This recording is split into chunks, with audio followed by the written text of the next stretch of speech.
Hello, everyone, and welcome to this webinar today.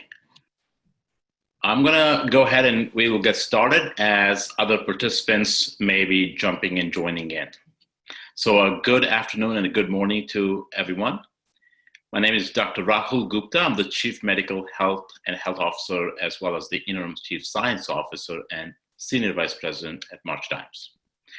We're so pleased that you could join us today for discussion about the current state of maternal and infant health in the United States and how healthcare leaders can measure and improve perinatal patient safety within their organizations. In particular, we'll be focusing today on a tool developed by March Times and the University of Texas Health Science Center at Houston, a partnership that is calling this the Safer Culture Roadmap. This tool can help you evaluate, build, and sustain an organizational culture that promotes safety and it translates into positive health benefits for moms and babies. This is a science-based, evidence-based tool. Today's webinar would not be made possible without the generous support provided through a grant from the Gordon and Betty Moore Foundation to March Times. Thank you for making today's event possible. Now, let me introduce our panelists. Dr. Kojan Sal, who is the Children's Fund, Inc., Distinguished Professor in Pediatric Surgery at McGovern Medical School at UT Health, and the co-chair of the Fetal Center at Children's Memorial Hermann Hospital, as well as the lead investigator for March Times Perinatal Safety Center. Dr. Eric Thomas, who serves as a Griff T. Ross Professor in Humanities and Technology in Healthcare and Associate Dean for Healthcare Quality at the McGovern Medical School at UT Health. And we have Dr. Nana Bentham, who is the Assistant Professor of Maternal Fetal Medicine in the Department of Obstetrics, Gynecology, and Reproductive Sciences at the McGovern Medical School at UT Health. Thank you all for being with us today. Developing a safer healthcare environment for moms and babies is an important part of fighting the maternal and infant health crisis that faces our nation today. As many of you are aware, approximately every 12 hours, a woman dies from pregnancy-related complications, and more than 60% of these deaths are preventable. Additionally, approximately 2 babies die each day. These numbers are disproportionately higher for communities of color. We believe that there are numerous medical, social, and economic factors that collectively contribute to this crisis, and they fall into fundamentally four key areas. This is reflected if you look at our maternity care deserts across the country. These are 1, policy systems, 2, health inequities, 3, the health of the pregnant person, as well as 4, the conditions within a community that allow the health of that person, pregnant person. In today's discussion, we will focus on that 4th area, conditions within a community with a particular lens on medical errors as one factor that healthcare providers can address right now. Medical errors are estimated to be the 3rd leading cause of death in the US. And as you can see, this is the maternity care map we were talking about a little bit, where more than 2 million women live in maternity care deserts, counties with no hospital or birthing center offering OB services, as well as no providers for OB. And that involves about 150,000 babies are born to women living in these conditions each year. And we also have subpar deserts as well. So this is why it's important that serious adverse events that are occurring regularly, resulting in devastating outcomes for infants, moms, and families, are resulting from medical errors are addressed. It is estimated that about 60%, as I mentioned, of pregnancy-related deaths are preventable. What does that mean for us? It means that these tragedies highlight the urgency for healthcare organizations to adopt cultures that promote patient safety. Good patient safety initiatives can fail due to the lack of optimal dissemination and implementation, as well as integration that promotes a robust safety culture. A total systems approach to safety is required that is systematically different and it's applied across the total continuum of care. That's why evaluating an organizational culture and leveraging tools to help build a safer culture for patients is so important to start making impactful changes within the healthcare community that benefit the health of moms and babies across the country. The Safer Culture Roadmap is one of those tools, and we're so excited to tell you more and help you get started today. Now, before turning it over to my UT colleagues, we're going to play a short video from our friend, Charles Johnson. Charles is an advocate for the health and safety of moms across the country. He's the founder of Care for Moms, a nonprofit whose mission is to advocate, educate, and provide support around improved maternal health policies and regulations. His story highlights the need to create cultures centered on patient safety. Let's play the video. I was lucky enough to meet a woman that absolutely changed my life, right? And so when we talk about my wife, Kira, we're really talking about sunshine personified. We were ecstatic when we found out we were welcoming our second son, Langston, in April of 2016. So on April 12th of 2016, we walked into Cedars-Sinai for a routine scheduled C-section. And we walked in for what we expected to be the happiest day of our lives and walked straight into a nightmare. Shortly after our son Langston's delivery, he shows up perfectly healthy, 10 fingers, 10 toes, super handsome, looking just like me. It doesn't get any better than this. They take us back to the recovery, and as I'm sitting there watching Kira rest, as I look down, I begin to see blood coming from the catheter by Kira's bedside. So this is around 4 o'clock in the afternoon. I bring it to the attention of the doctors and the nurses at Cedars. They come in, they assess Kira, and they order tests, including blood work and a CT scan that was supposed to perform a stat. Hours go by, 5 o'clock comes, 6 o'clock comes, no CT scan. And it wasn't until after midnight that they finally took Kira back for surgery. After allowing her condition to deteriorate as me and my family and her family begged and pleaded for somebody to just help her. And when they finally took Kira back to surgery and they opened her up, there were 3.5 liters of blood in Kira's abdomen for where she'd been allowed to hemorrhage for almost 10 hours. And her heart stopped immediately.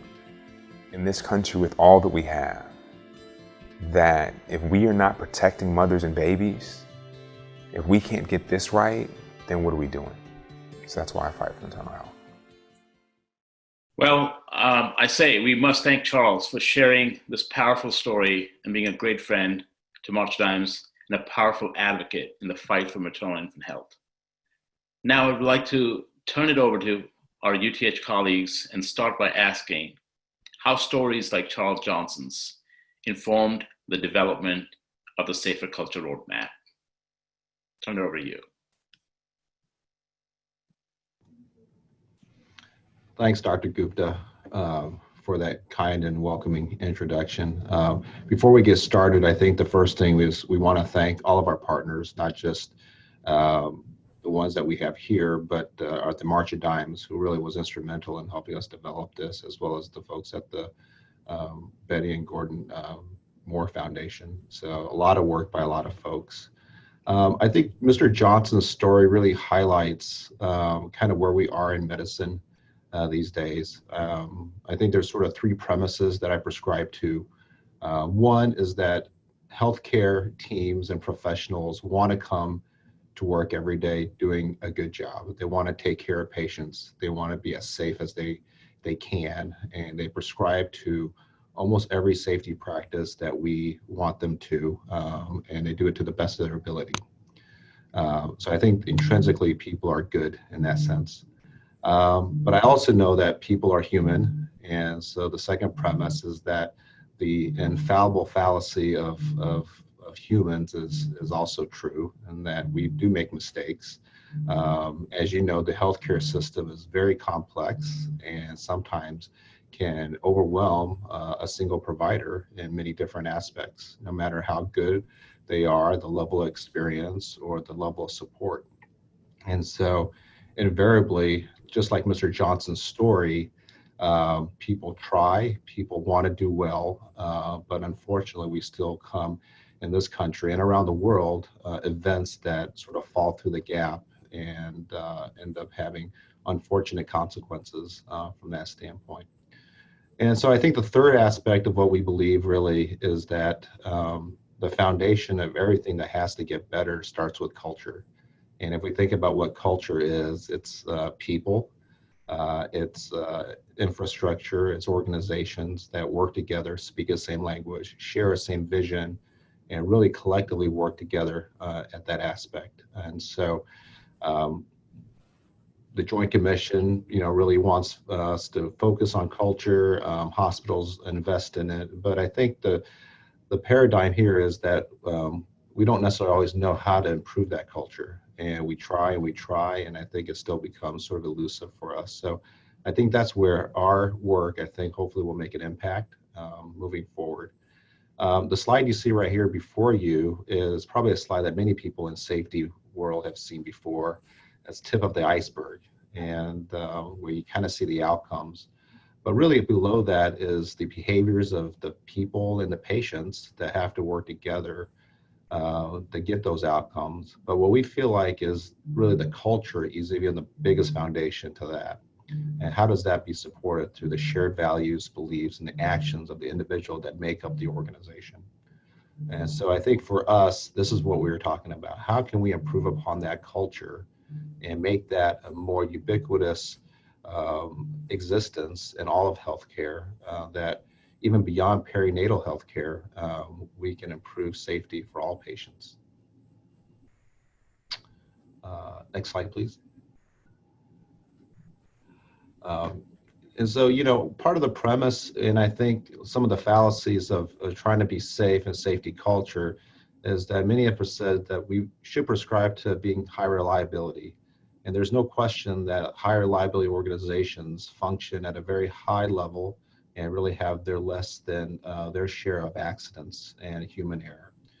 But I think that for most folks that work in medicine and healthcare, they realize, although there are differences or similarities between us and all these industries that you see before you, but we face a lot of challenges. The variables that we face on a day-to-day basis, on a patient-to-patient basis, on a minute-to-minute basis, puts a lot of critical pressure on folks taking care of patients, although they may or may not actually realize it because they've been so well trained, they've had the experience and whatnot. And so for us, I think it's about how do we create a culture where safety is the foremost, and what are those attributes that build that culture or create that culture that we need to develop, encourage, feed, grow, so that we can have sustainable culture throughout an organization. At this point, I'm going to hand it over to Dr. Bedham and talk a little bit about how the stories like Dr. Johnson and the things that we kind of look at every day really got us started thinking about, how can we think about this and how can we treat this problem a little bit differently than what we've seen in the past.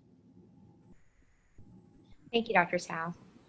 So in the example that we saw previously, we saw that the safety culture, those underlying assumptions and values and norms didn't come together to intervene in a case of maternal hemorrhage that ended tragically. And when we look at factors that come together to lead to a safety outcome, we look at cohesion of healthcare providers and their thought processes, psychological safety, and as well as overarching organizational factors that play a role.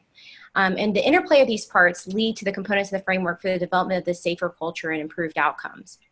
And the projects that we've taken part in the March of Dimes regarding this spectrum of perinatal safety, they're separated here into three components. We have regulatory care, or aspects of care that are fundamental to taking care of our mother safely and our baby safely, recommended care, and then our routine admission and transition care at the time of discharge. And so these are the way that these have been separated out into our perinatal safety spectrum. Next slide, please. And so this spectrum of safety that's shown here demonstrates the interplay of patient care, patient safety, and professionalism to help to create a safety culture where the healthcare provider is cognizant of the factors that impact the well-being of our patients. And under the March of Dimes framework for perinatal safety, these projects go across the three components of perinatal safety that we discussed previously. And I just wanted to highlight two of these areas, elective delivery and antenatal steroids, to show how these different components of safety culture interplay into taking care of our patients. For example, for elective deliveries, it highlights patient safety. We are all familiar with the 39-week rule, which came out of studies that show that babies that were born electively prior to 39 weeks had an increased risk of having neonatal admissions or having transient respiratory sequelae.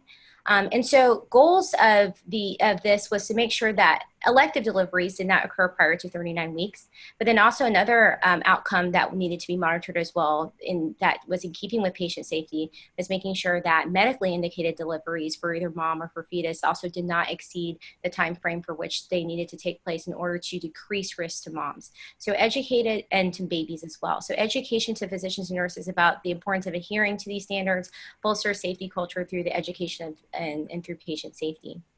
Also, when looking, for example, at antenatal steroids, that highlights patient safety and patient care, that the delivery of steroids administered in a timely fashion for those pregnancies that are expected to deliver prematurely, and implementing safeguards so that these things are carried out on a reliable fashion. So, for example, implementation of EMR order sets in order to reduce the likelihood of omission of these orders. This also bolsters safety, improves our patient care, and also bolsters our safety culture. Professionalism is overarching over all of these, making sure that healthcare providers adhere to our regulatory or regulations that are put in place, but also making sure they feel empowered to speak up when regulations are not adhered to, and this also bolsters a healthy safety culture. So I think the efforts from these projects highlight a move from just regulatory care or care that's needed to cover basics or for accreditation, and more towards best practice. And keeping in touch with our national guidelines. And there's definitely challenges to implementing these changes and to implementing a safety culture. But at the end of the day, the foundation to having good outcomes is a good safety culture that's flexible and adaptable to new challenges and changes. And so I'll turn it back over to the group to talk about the toolkit that has been developed to really look at one safety culture and to adjust it in order to improve and lead to safer outcomes.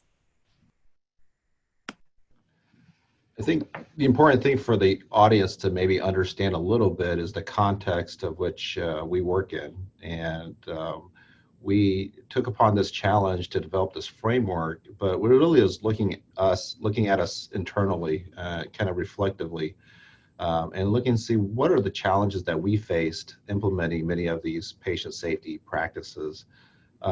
Our hospital is a women and children's hospital. It's a very large hospital within the Texas Medical Center. And so the challenges that we had, at least from a hospital provider standpoint, is that we have a very mixed staff of either physicians and whatnot. We have a very large university practice that delivered babies and helped take care of the subspecialty care. But we also had a pretty large component of private practice. And so this heterogeneity in the practice really created a lot of challenges, I think, to having a consistent practice among all the practitioners.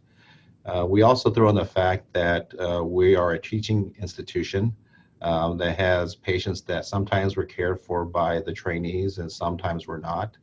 And so I think just like a lot of places that are probably watching right now, you can imagine that there's a lot of challenges when we roll out certain practices or try to do quality improvement around certain events and whatnot. And so as Dr. Bedham sort of alluded to, we kind of focused on sort of these three aspects of care: the regulatory, the recommended, as well as the routine. And all of them had their own different challenges associated with it. we knew that we wanted to create something that could address all of these challenges across the board, all along the continuum, and that these components had to be kind of put into a way that was easily implemented for an organization, not only by the infrastructure and the of the organization itself, but also by all the different providers that practiced in our hospital. And so, as with some of the common things that you would see, we'd have toolkits, toolkits for sharing information, certainly education and training, improving the processes and making sure that implementation is rolled out, and certainly taking scenarios and patient stories like those seen by Mr. Johnson, taking those events back to folks and helping us understand what the pitfalls of our care really are. And then finally, we needed to be able to measure sort of how we were doing, not just from a maybe project to project or from an outcome to outcome standpoint, but from a culture. How do you measure culture to know that we're creating something that is up to a standard which we believe is right, and to make sure that that's sustainable from that standpoint? And so as we started on this, it really became quite a challenge for us to incorporate all those thoughts into one sort of toolkit or framework that we were working on. Next slide, please. So we clearly wanted as much help as we could. We wanted to be as broadly facing as we could. And so we took a look at sort of what existing frameworks were out there, models around safety culture. And I think we quickly realized that through our literature review, that many of these may not be based on 100% of evidence. It may not be necessarily even based on best practice. And certainly that evidence and best practice had sort of limited evidence in its efficacy per se. And so instead of adopting sort of either consensus or sort of expert opinion on what culture should be, we decided that we really wanted to take a step back. We really wanted to look at all the published work out there, see what was in commonality between those, and what seemed to have the best evidence to support different aspects of culture, and then kind of create our own. And it was what we did. We were fortunate enough to have partnerships with Rice University and Dr. Salas, who leads the organizational psychology program there, and is really an expert in this field. His work includes team steps, which I'm sure a lot of folks know. And through that collaboration and his professional opinion and his team, we really created a framework that we thought was really universal, that encompassed all of the literature and really created an evidence-based approach to what we were doing. In addition to that, we knew that this particular aspect of framework and what we did wasn't probably good enough for itself. We really wanted a sort of outside opinion as well. And so we created several councils to help us evaluate and sort of adjust and develop what our framework ultimately would be. And this included those from these high reliability organizations. We had experts in safety science. We had healthcare leaders in our field, and those also in the regulatory aspects of medicine. And so we felt like we really had a good 360 view of what the framework was, and really developed something that people felt was addressing the problems that we were facing today. Next slide. At this point, I'm going to turn over to Dr. Thomas, who really is the safety expert, one of the safety experts in the country, to talk about the various aspects of our framework. Thank you, Dr. Sal, and good afternoon to everybody. As Kojin just mentioned, I've been working in the field of safety culture in particular for about 20 years, thinking about how we can measure and improve safety culture. And frankly, got a little bit frustrated over the last 5 years or so with progress. As we've been talking this morning, we believe that a safe culture is what underlies the delivery of safe care in this very complicated perinatal environment, and of course throughout healthcare. So going through the process that Kojin just reviewed, we came up with this new framework for safe culture. At the center, could you go back a slide, please, Katie? Thank you. At the center, I'm sorry, yeah, right there. At the center, we have, of course, the culture. And the culture is comprised of people's assumptions, the values that they in the organization have, and the various norms and artifacts that exist. Norms and artifacts are the ways that people do things. And then the people involved in creating the culture are also included here. Obviously, the clinicians of all types, the leaders of the organization, and very importantly, patients and families are also involved in not only interacting with, but helping to create a safe culture. Next slide.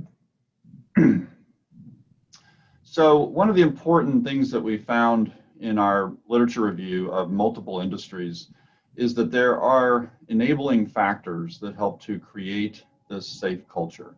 And this is has been described in the past in a very limited way, but not fully appreciated in healthcare, that you have to create this safe culture with these enabling factors. And so there's three large groups: the organization, the group level, and the individual level.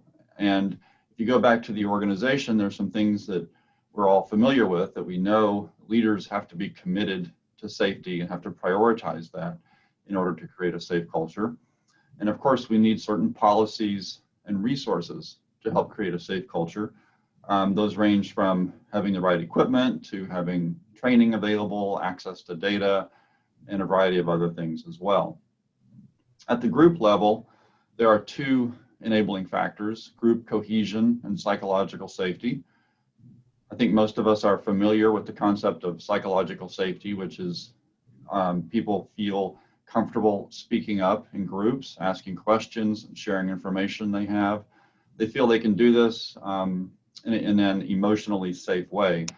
And of course, in healthcare, we do have challenges with this. We're a very hierarchical industry, hierarchical organizations, and people, especially lower on that hierarchy, often have trouble speaking up. They feel uncomfortable, even though they may have information that's critical to safety. And then we also have group cohesion, which is the concept that people take pride in the group that they work with. They feel like they're engaged with that group and work well with it. And then at the individual level, individuals need to have certain safety knowledge and skills. Now I think it is the case that most of our professional schools do have at least some curriculum in patient safety, but we still have a lot of providers that lack just basic understanding of how systems influence safety, why people make mistakes, and other things like that. They need skills. They need to be trained on how to improve systems to make things safer. Individuals also need to have a sense of control, that if they speak up and report something, if they take action about something, that what they say will make a difference. And then, of course, we have individual commitment to safety at the bottom. All individuals in the organization need to be committed to it. So when you have these enabling factors in place, then you can work on the creation of this safer culture. And then we find from the literature and multiple industries that we have enacting behaviors. People do things that arise from that safe culture, like communication and information exchange throughout the whole organization. There's good teamwork and collaboration. There's incident reporting, and then also a just culture. And importantly, incident reporting also of course involves feedback and learning from incidents and making things better. And I think most of you are familiar with just culture, which means that common human error that is unintentional is not punished, but instead looked at as a fault of our systems. Although we recognize as well in a just culture that sometimes there are people who repeatedly refuse to follow safe practices and policies, and that they need to be dealt with appropriately. So this obviously all leads to safer outcomes. There are feedback loops here. We've presented this in a pretty linear fashion, but it is certainly more complicated than this. So what this does is, if we could go back to the full picture of the framework, thank you. is what we've done with this. Then again, I think how this differs from what we've known or what we've been doing in the past is that it's an evidence-based framework derived from experience in multiple industries. And there's this very important distinction between these enabling factors and enacting behaviors. Historically, people have often noted that they have trouble with teamwork, and they might go in and develop and deliver a team training intervention, only to find a few months or years later that things are back where they were before. And an explanation that this framework would provide is that, well, perhaps the enabling factors were not in place. They really didn't have the psychological safety or the knowledge or the leadership commitment they needed to really sustain good teamwork. And similarly with incident reporting, you can buy the software and you can create a team to encourage incident reporting. But if you don't have the right enabling factors in place, then you're not going to have that culture that supports incident reporting. And then finally, I think that this framework is a bit more comprehensive than other frameworks and other ways of thinking about safety culture. So instead of organizations simply sending out surveys to providers and trying to learn and act upon that, this framework implies that we'll be needing to do more. There's a need to have a more comprehensive approach to improving safety culture. The next slide is definitions of some of these enabling factors, and I've gone over those already, but this is here for your reference. And I'll turn it back to Dr. Tsao now. Katie, can you go back to the full framework for a second? Yeah, I just want to, maybe I can just ask Nana and Eric a little comment on this. You know, as an organization in a hospital, we had been working on safety culture for years before we embarked on this framework. And I think, as Eric described, many of the things that we put in place that we thought would help improve the culture was all in the enacting behavior side. We prescribed to better incident reporting. We had, you know, team building exercises and whatnot. And I think we achieved a certain level of group dynamic and sort of the forefront, at least thinking safety was important. But I don't think that we ever had a high level of safety culture. We just never could get there. And I think we struggled for years and years. Is it your experience that maybe some of the times when we approach these things, are we unique in the sense that we started with the enacting factors thinking that was going to build the culture, as opposed to the culture really is reflected in all the behaviors that come after that? So I think that what you described, Trojan, has been the approach of most healthcare organizations. And there has been just a lack of attention to some of the enabling factors, certainly not all of them. We've known for years that leadership commitment and prioritization to safety is important, and I think people, you know, acknowledge that. But whether or not all of the right policies and resources are there, whether or not you really have psychological safety, which, you know, is more than just team training does not create psychological safety, you know, and so you really have to dive a little bit deeper. And then, as I mentioned, I think we have a lot of providers that really don't quite have the knowledge and skill set they need to provide safe care. I don't know, Nana, what have you seen in the directly in the perinatal environment? I definitely agree with that. I think that we do kind of tend to go on the back end and try and fix things without going deeper into the basis. And I definitely agree with you for the cohesion and psychological safety. You're right. It's more than just about team working exercises.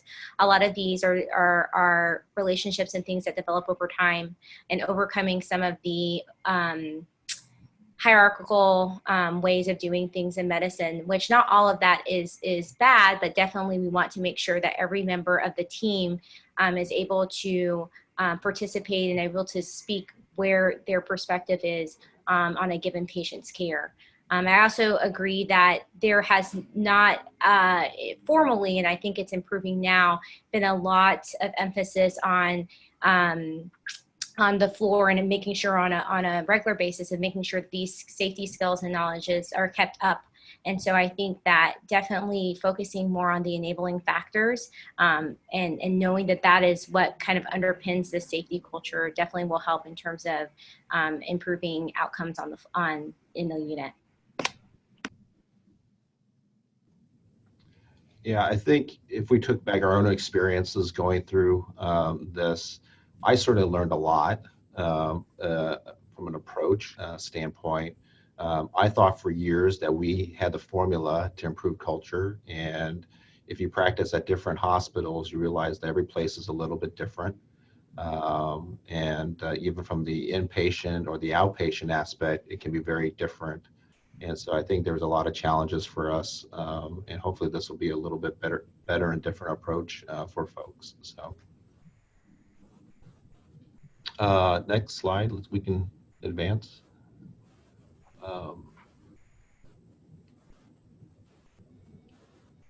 Yep, let's move on. Yeah. Okay, so I think all this is great, and I think that conceptually we felt very confident that we were very inclusive, broad thinking, evidence-based. But I think at the end of the day, it still becomes a challenge. What do you do first? How do you fix it? If you had to do a self-assessment, maybe you think one aspect of culture is more important than the other. But I think just as we use a very systematic and scientific way of approaching building the framework, we wanted folks to also have a very systematic and scientific way of addressing framework for them or culture for them. And so we put together the framework in the schematic of a roadmap. And it really starts with just an overview of the organization, developing tools, metrics, and interventions to address various components. And I think Eric and Nana can comment as well that not every organization has the same strengths and the same deficits. And how do you go about assessing that? How do you know the pulse of your organization and where the hotspots are? And maybe there's aspects that need to be universally addressed when someone takes on improving culture. But also probably there's priorities within an organization that need to be addressed first before different aspects. And some of them may be very heavy lifts, some may be very light lifts. It just depends. And so we created this aspect of the framework as a roadmap to really help organizations think in a more systematic approach of, how do I start and then how do I finish? As Eric sort of alluded to, it's also a very linear approach, but we can also imagine that organizations have to come back and readdress certain aspects as they continue this road down improving culture. And so let me turn back to Nana and Eric and just comment a little bit on what their thoughts were when we sort of developed roadmap to go with their framework. Mm-hmm. Well, I think it's necessary, obviously, to put some thought into the steps that it would take. And as you can see in the roadmap, the framework that I just presented is really just the beginning of it, as are some case studies to help illustrate things, the clinical input that people like Nana can provide. And then, there's several, steps to go through after that are illustrated here. And I will highlight, of course, that once again, leadership engagement and support is really, one of the first and most important. The other one I want to highlight here on this roadmap is patient and family engagement should be happening from the very beginning.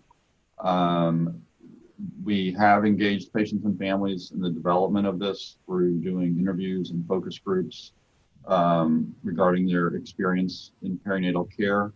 And we feel like there's still a lot more work to be done. And that is a part of historical safety culture assessment that has been missing.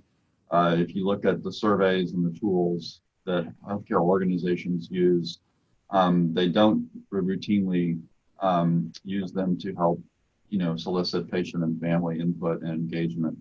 And we need some new tools and we need new ways of doing that, but it's really important to improving safety culture. Definitely visualizing this shows that there are many different components that have to be looked at in order to really impact perinatal care.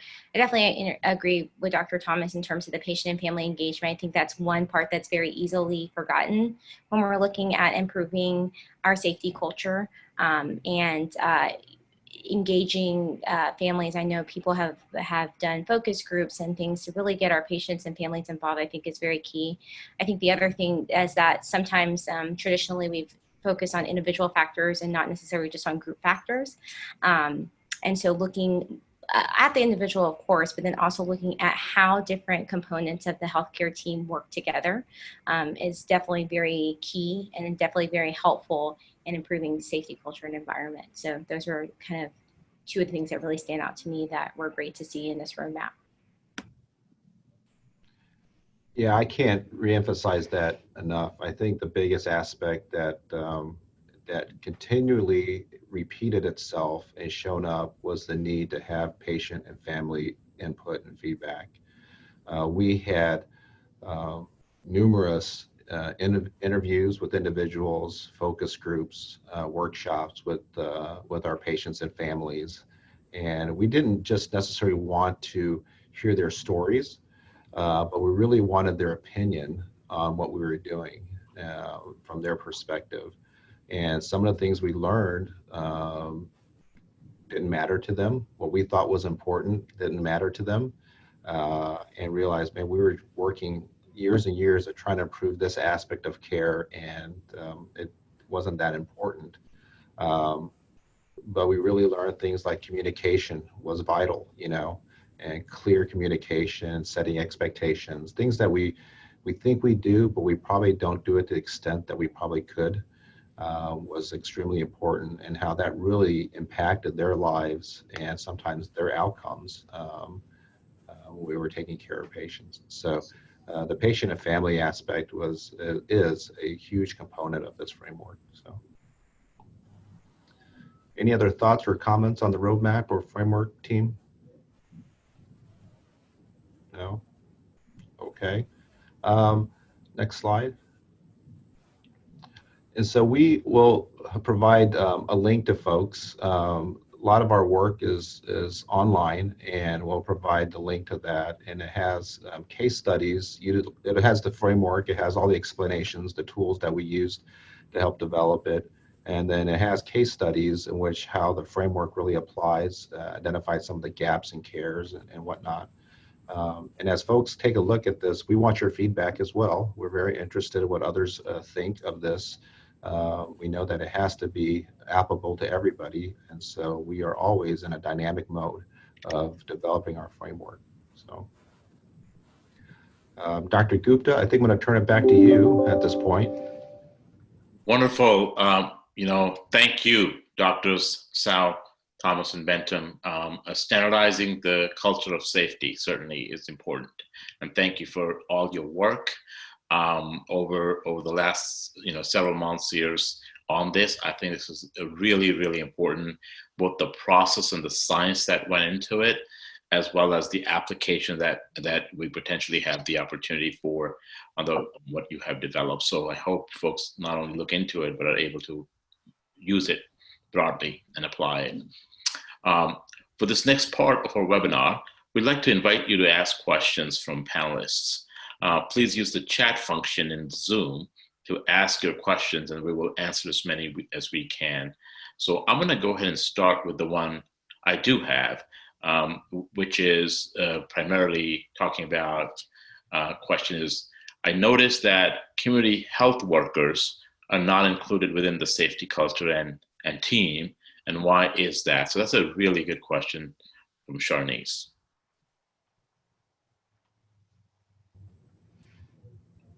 Dr. Thomas, do you want to tackle that? So I would say that we did not elucidate exactly, all of the different, professional groups and types of people that should be involved in creating safety culture, but community health workers should be. And I mean, it's everybody that interacts with our patients across the perinatal spectrum, from the from the community and the outpatient clinics, into labor and delivery, and for children that need to stay into the NICU or surgery.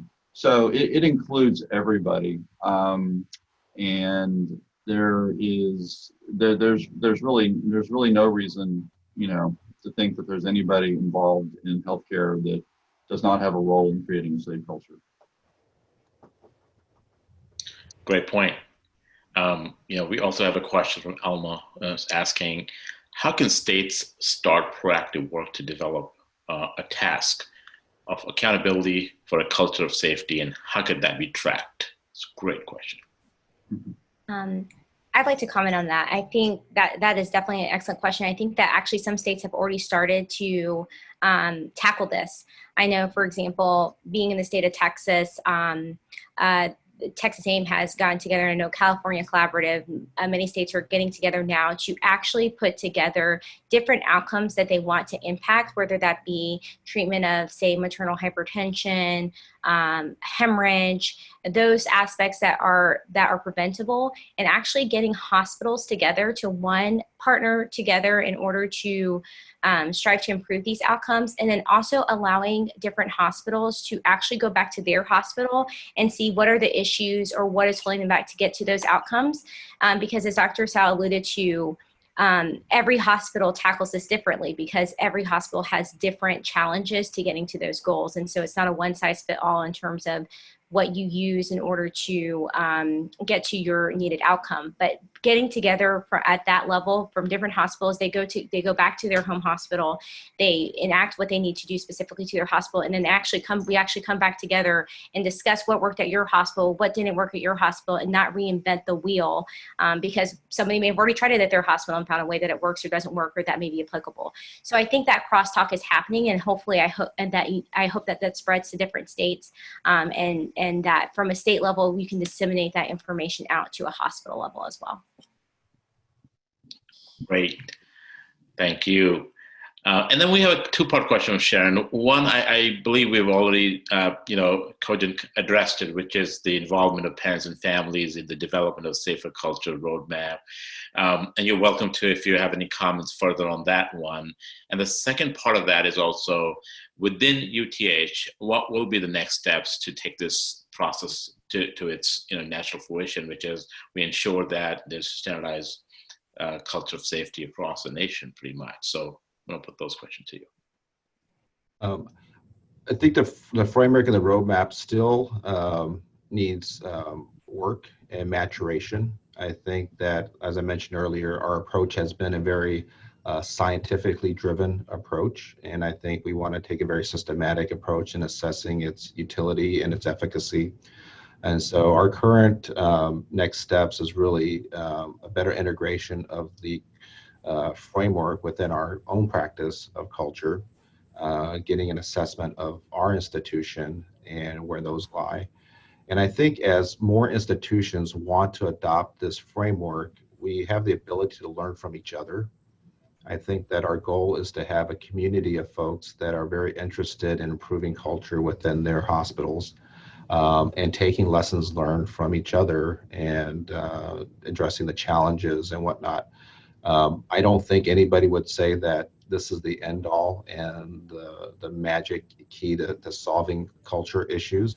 I think it's a framework that helps us think of it in a certain dimension. And we need to continue to plug and build and grow it so that one day it can be that tool for everyone.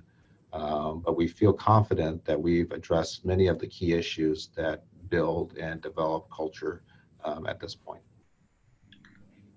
We have a very good questions, actually, a couple, which says, can the safer culture roadmap be applied outside of perinatal settings? Yes, absolutely. And I think that's one of the strengths of it, is that it is not unique to perinatal care at all.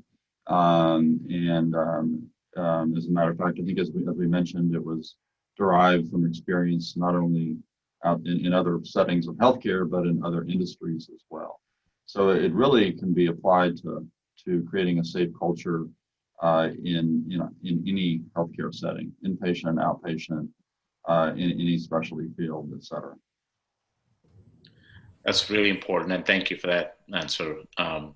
Another question comes in, which is, how has COVID-19, the pandemic, changed your thinking about the safer culture roadmap, and if at all, and is there anything new we should be considering or different?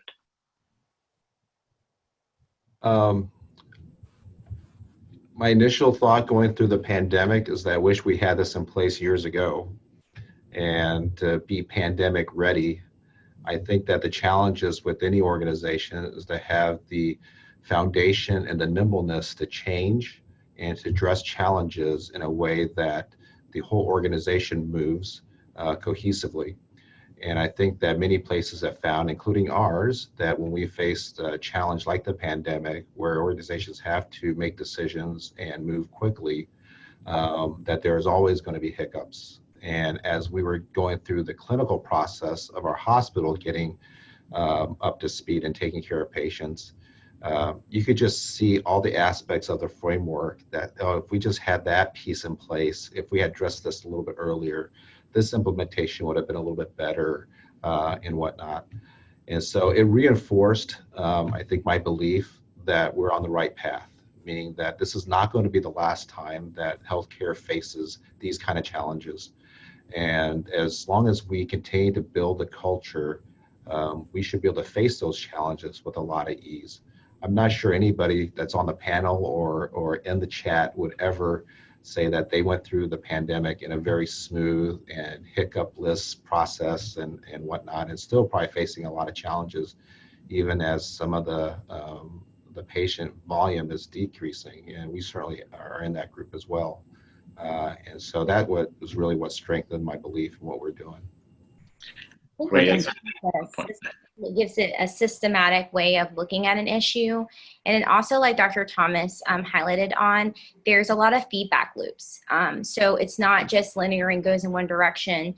You go through the process and look at your enabling factors, but then if there's something else that comes in on the end, it loops back around. So it gives actually a way for you to really take a obstacle, be it COVID-19 or whatever obstacle, and be adaptable and change with whatever comes. And so that's the nice thing about it, is it's not a rigid framework. It's something that is very fluid and dynamic and helpful, and something that's unexpected. I think also when you look at the successes, the adaptive successes that organizations have gone through in response to COVID, and by that I mean you've seen just remarkable efforts at teamwork and communication, in ways that we never communicated before. And there have been some really, really positive things that you can see. And those positive things that we see are things that we also see in the framework. You see, the importance of communication across the organization, of teamwork, of psychological safety. I mean, just absolutely critical during this time when everybody is learning and everybody needs to feel comfortable sharing, what they've learned and what they know. And we do see those things in organizations. And so, looking at those positive adaptations to the pandemic through the lens of the framework is helpful. I mean, you see the framework kind of in action in that way as well. Wonderful. And, we're approaching towards the end. So if there's any last minute questions anyone has, this is the time to ask. And then meanwhile, while you're thinking and typing, I'm going to ask a really relevant question, which is, you mentioned that had we had this prior to COVID, it would have been so much smoother, although no one across the nation has it any smooth. So how long does it take to implement such a framework? Mm-hmm. And how, does it take to see the results? How much time-wise? I think the answer is certainly unknown, but we are trying to do that. That's the other thing that's happening here at UT Houston under Dr. Sal's leadership in pediatric surgery, is we are trying to implement it. And of course, with COVID, it's even slower and a little harder than usual because people are very, very stretched, and it's hard to take on something new. But but still, even with the pandemic, it is happening. And so, you know, maybe Kojin can speak to that a little bit more, but you know, there are some things that we're doing right now regarding the framework, identifying the enabling factors that really need to be improved, and thinking about how we measure them. And you know, we look forward to sharing that with others. Wonderful. And another question came out very quickly. We had about a minute or so. How did you work with schools of medicine and nursing and public health and other disciplines? How the cross-disciplinary work happened? They were an integral part of our team, for sure. I think we had representatives. We have a core team of researchers, which included folks from those schools, and really wanted that feedback. You know, I think that everyone's experience is valuable, and everybody has a different perspective of culture. And you know, mine's as a physician, and so it's very different from what nurses and allied health or you know, hospital staff sees. And so I think that was part of our calling, was to make sure that we were as inclusive as possible. Well, thank you. And with that, you know, we have run out of time. So I want to thank, first of all of our panelists for participating in today's discussion, and all of you for joining us. Thank you again to the Gordon and Betty Moore Foundation for your support of this important work. I invite you to learn more and visit the Safer Culture Roadmap online at safercultureroadmap.com.